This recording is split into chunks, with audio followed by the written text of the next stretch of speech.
He is still like a brother to me. I met my best friend, let's call him John, 6 years ago. From the first look I realized that he was unique, in both good and bad ways. He was a very extroverted and fun-loving person, loved animals and was always there to help his friends. But John's character wasn't always like that. Most of the time John was peaceful, but over time it became apparent that he also had another side. John gradually began to get louder.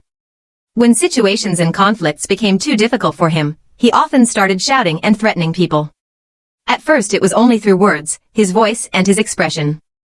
He gradually developed an evil aura, which, combined with his height of almost 6 feet 7, seemed threatening to many. But we didn't see it. My group of friends and I still got on extremely well with John, even after some minor conflicts. He and I in particular were inseparable, we never argued. But our group broke up because of John and the monster that gradually emerged from him. John had a difficult childhood, his parents separated early and he grew up with his mother.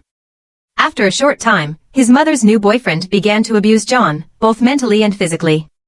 He was often not allowed to leave his room for hours and days without having to reckon with dire consequences. Plagued by his relationship with his mother and her boyfriend, John moved in with his father. His life improved there, but John refused to talk to anyone and refused to open up.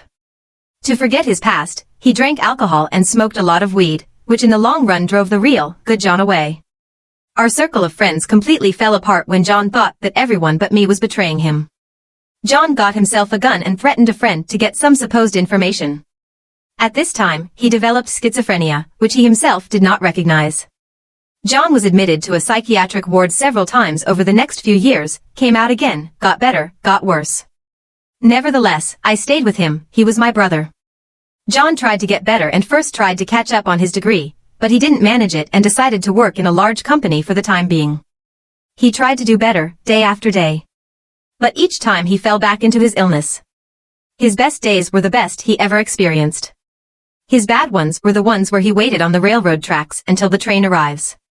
When I got a call at the beginning of the year and learned that John had killed 2 of his relatives, I was shocked. John often made jokes and hints about murder to me and others. However, his doctors advised against calling the police and saw his behavior as normal for his illness. The fact that his illness has now completely displaced the real person, my best friend, feels like a made-up story. Is this real? Shortly after the crime, I kept in touch with his family and, as the only friend John had left, tried to help them. His trial is still ongoing and it is being decided